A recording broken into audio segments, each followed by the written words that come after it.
Dear students, Assalamu alaikum. I welcome you to the class of the Economics of Environment and Natural Resources. The topic for our today's lecture is environmental regulation through liability laws. In this lecture, we will discuss the liability laws which are used to control the inflation and sometimes to gain the optimum level of pollution. You know that everybody cares for environment. Everybody is willing for the clean and green environment, whether it is an individual or whether the states. Everybody is interested in clean and green environment. And if the rate of the increase in the pollution is not controlled, if we let the pollution uncontrolled, then it is clear cut. It means that we have the market failure, means that the resources will not be allocated in a proper way. Therefore, there will be necessity for to intervene through the government resources to the government ways. So, socially optimal level of pollution, environmental quality is the demand for public as well as the state, no doubt. We know that environmental resources are externally ridden. Whatever you see, whatever the exhaustion of the natural resources is, it is due to the negative externalities. We discussed in our previous classes, that the economic activities, they lead to the environmental pollution.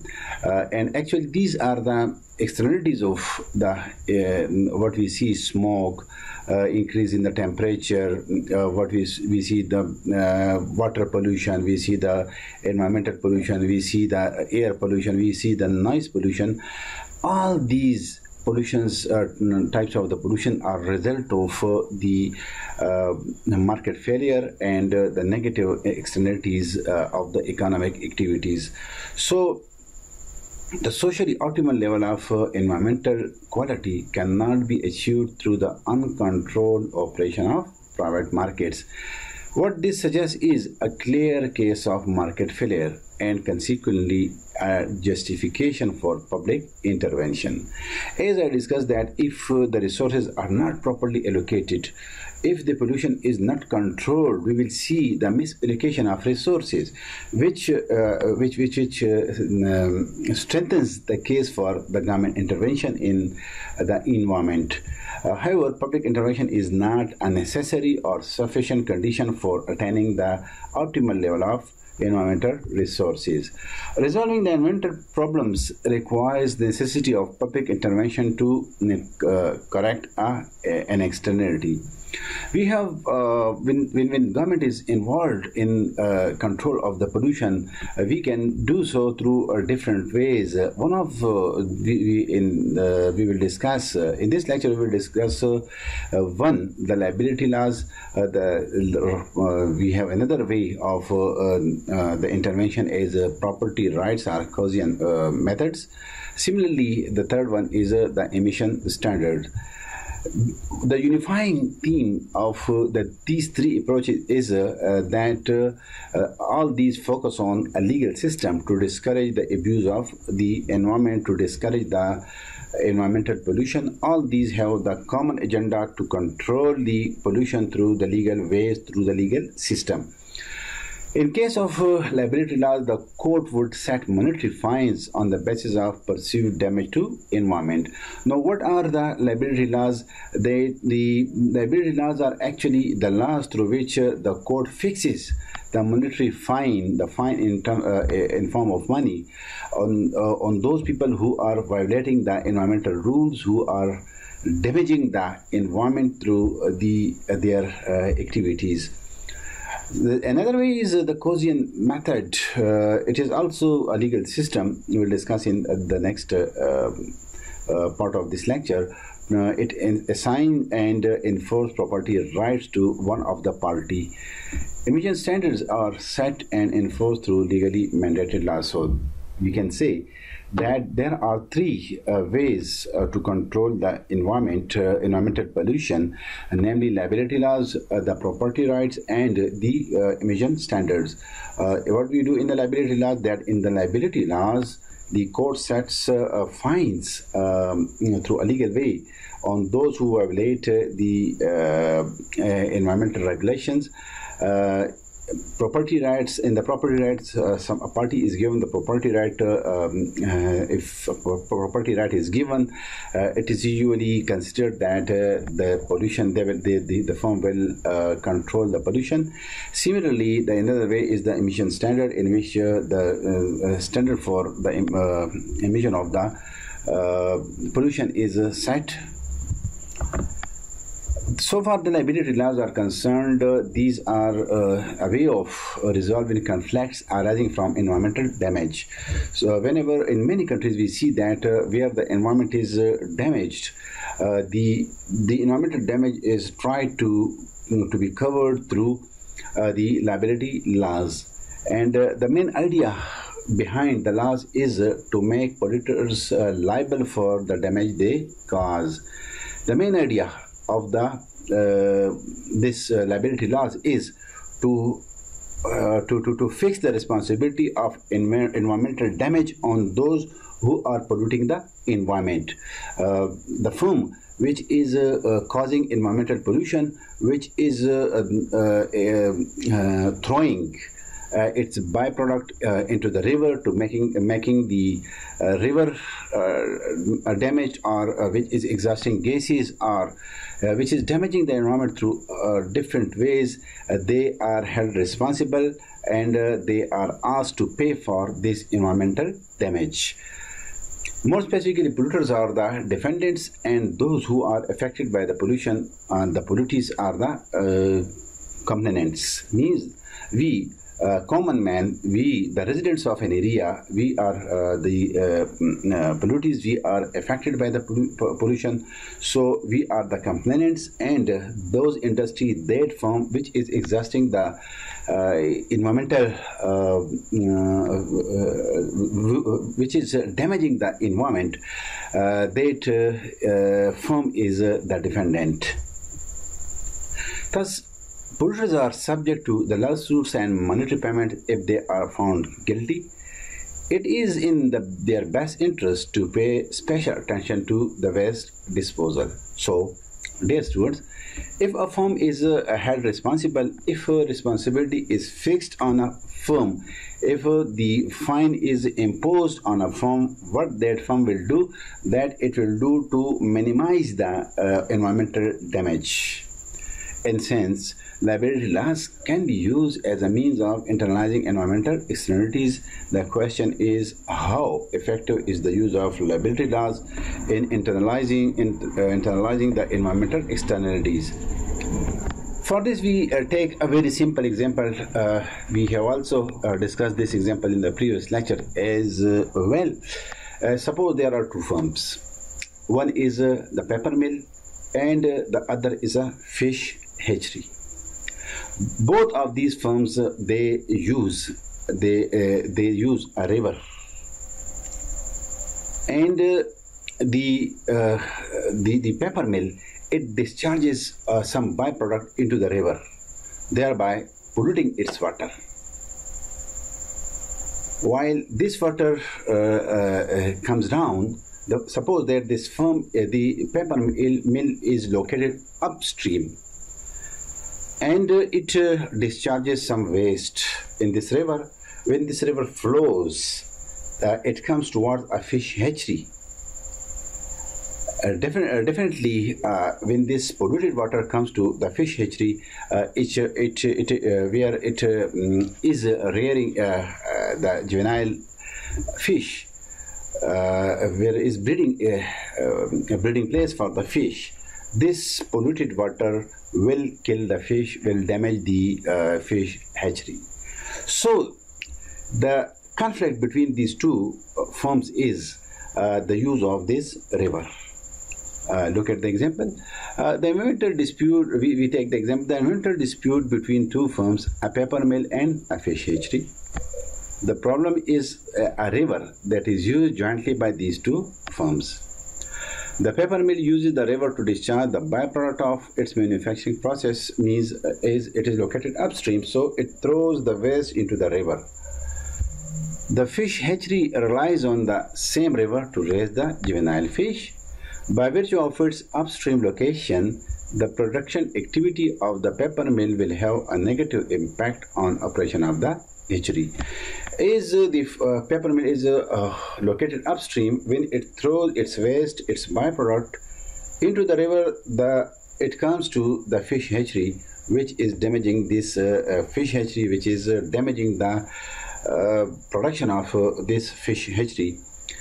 However, since neither of these firms can claim sole ownership of the river, there is no mechanism to make the paper mill pay for the damage it is imposing on operation of the hatchery. This means that we take first the situation where there is no laws, there is no ownership of the river. Both of these firms can use this river. So the paper mill is damaging the river, but it is not liable legally to pay for the damage to this fish hatchery. So automatically the third party effect of the paper mill production is not corrected. If the mill is not fined, if it is not forced to reduce the pollution, it will lead to the misallocation of resources. What will happen that if the paper mill is allowed to discharge its waste into the river uncontrolled, what will happen? It will don't care for the environment, and so it will throw more and more byproduct, more and more waste into the river. It will have overproduction of the paper, because it is not bound to pay any fine, neither it is bound to control the pollution. On other hand, the fish hatchery will have underproduction, because this polluted water will cause damage to the fish production. How can a situation like this be rectified using liability laws? As stated above, liability laws hold polluters accountable for the damage they cause to third party, that is polluters. This means that polluters are required to pay financial compensation in direct proportion to the damage they inflict on those third parties. Means that if liability laws are imposed, if liability laws are implemented, this paper mill owner, he will be held responsible to pay for the damage it is causing to the fish hatchery owner. For our two firms, this suggests that the paper mill, through a specific statutory mandate, will be ordered to compensate the owner of fish hatchery. Let us look at this diagram. The MCC shows marginal control cost of pollution, and MDC is the marginal damage cost. On the x-axis we measure the waste emission, on the y-axis we measure the fine, if any, the cost, if any. So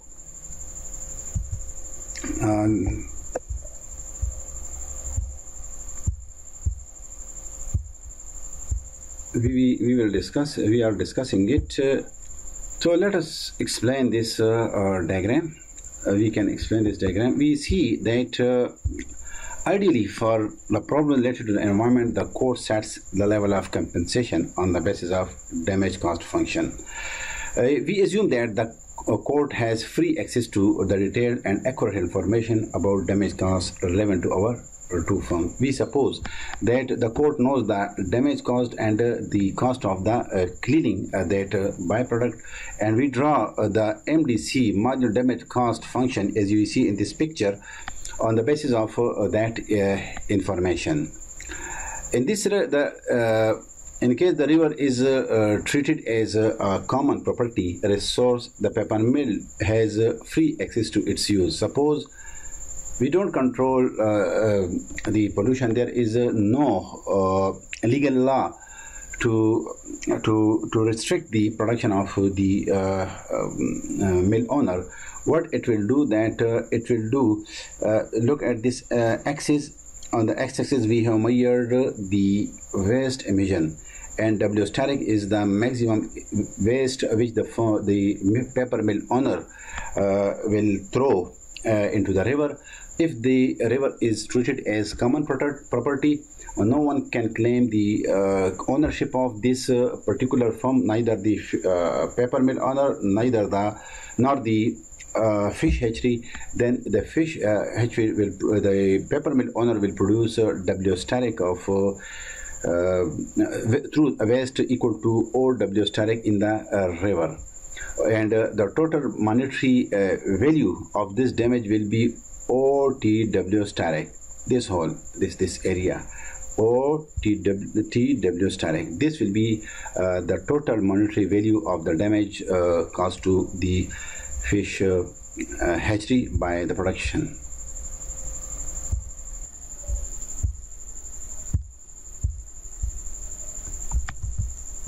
So we are talking about the damage caused by the paper mill owner to the river.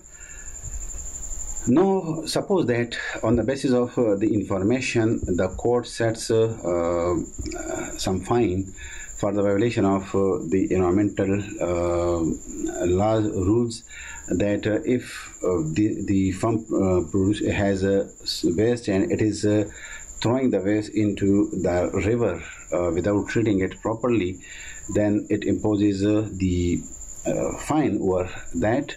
So suppose under a strict liability law, the court will use this monetary value as a benchmark for compensation to be awarded to the fish hatchery. Suppose the paper mill is ordered to pay this amount of compensation to the fish hatchery, then this order then will force the owner of the paper mill to reevaluate the missed decision concerning the waste disposal. If it is asked, the paper mill is asked to pay compensation to the fish hatchery owner, then it will redesign its policy of the waste disposal. Definitely, since the compensation is awarded in direct proportion to the damage, the owner of the mill knows that the mill can always reduce its penalty by decreasing the amount of waste it is discharging into the river.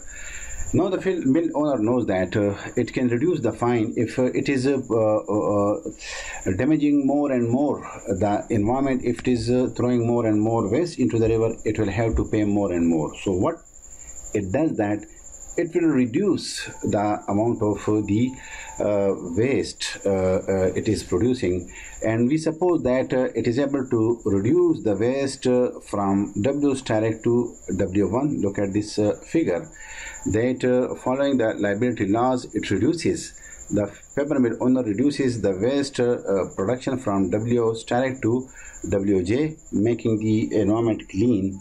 Now at this the payment to the hatchery will reduce. It will be ORWJ,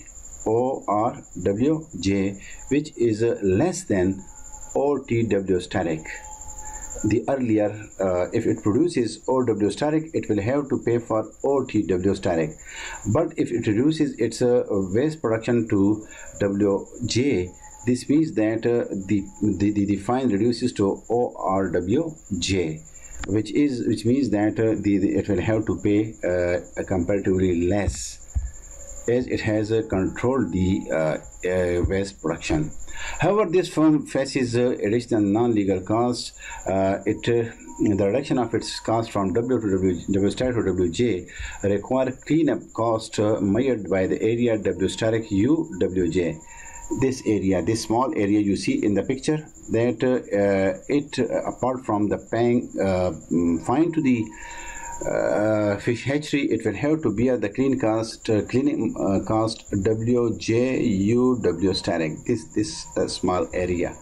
This is an additional cost which is not legal, which it will incur on the cleaning of the environment. So hence the net saving from reducing the waste discharge from W static to WJ to this firm would be the area W static URT. W static URT is the saving, this area. RU static RT. This will be the saving when the firm reduces the cost from W static to WJ. Again, dear student, look at this diagram. Suppose the firm impose the fine on this paper mill. It will have to pay, if it produces up to W static, it will have to pay OTW static as damage cost.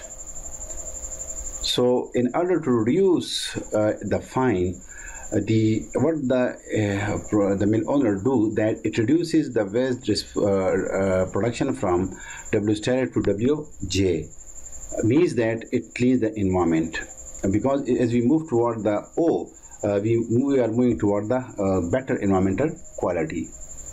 So when it reduces the waste production from W static to WJ, what happens that the total damage cost ORWJ is reduces, because it is less than OTW static. The reduction in cost requires, but it will have to pay some out of this. Now it will pay this cost ORWJ, but it will have to pay this WJU static as the cleaning.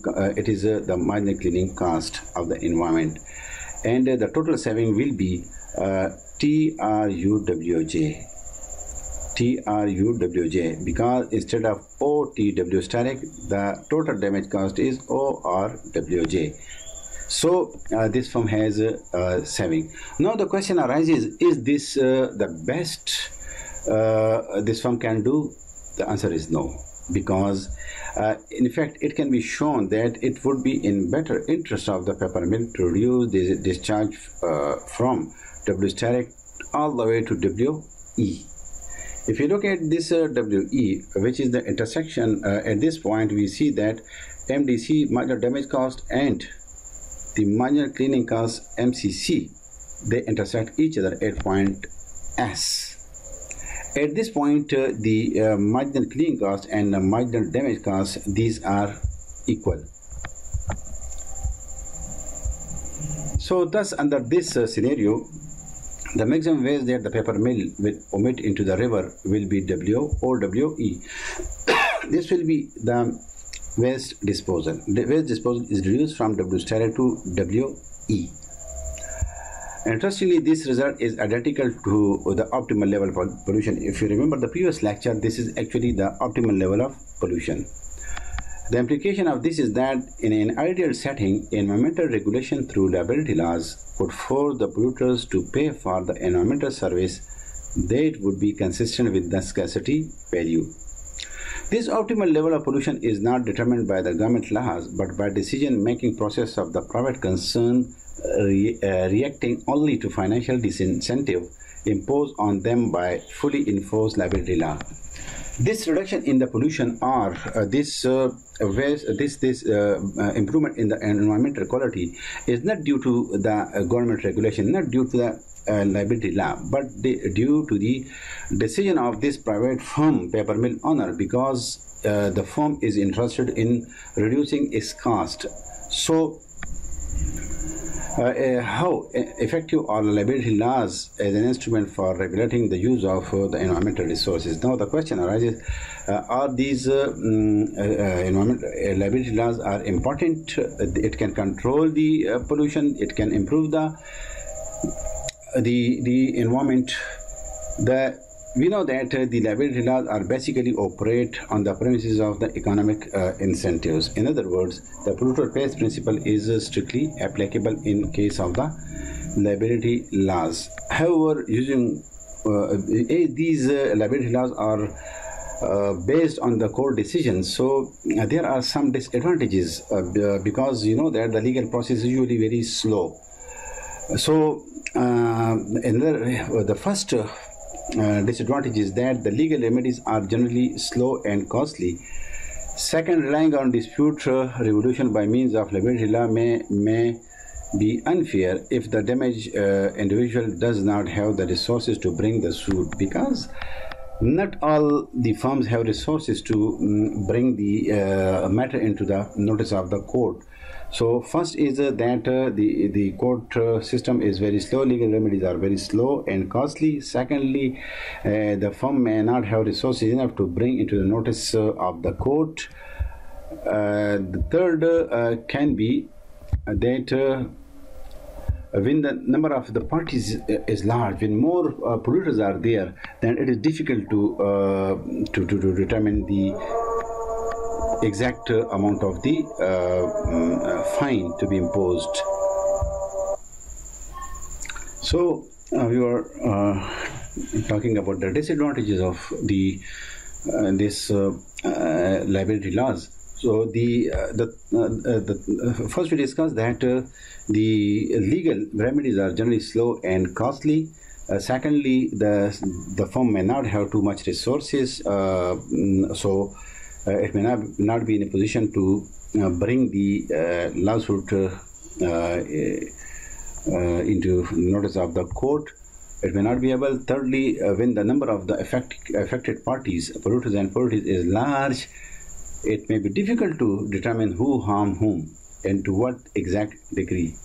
When the polluters and polluters are large, means in such a situation it will be difficult to fix the responsibility that who caused damage to whom. This approach seems to work best where the number of polluters is small and their victims are few and easily identified. Like we just discussed an example of the river. When the number of the affectees, the number of the parties, polluters and the affectees is small, then it is very simple to use these laws. But in case of more parties, it is difficult to apply these liability laws. In most of nations, including the United States of America, liability laws are probably one of the earliest forms of public tools and used to internalize the environmental externalities. These are old tools. The use of this approach perhaps justifiable at this early stage of environmental litigation because the problems tended to be local and generally the parties involved in the dispute were fewer. As these liability laws were the first approaches to the environment many decades ago, so these were okay at that time. But nowadays, when the number of polluters and polluters is large, it is difficult to fix the responsibility on a particular party. So these laws are not very applicable in nowadays. Furthermore, at that time, courts tended to deal with the cases that were considered more as environmental nuisance rather than environmental damage with considerable risk to human health and ecological stability. However, as an environmental concern became complex, fresh approaches to solve these problems were introduced.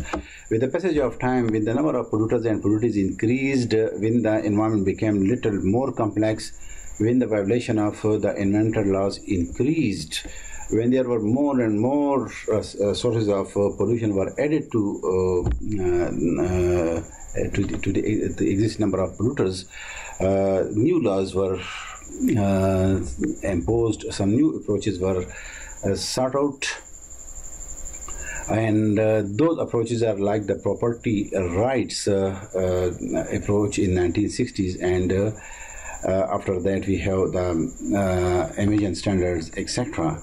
We will study in the next lecture. Dear students, thank you very much.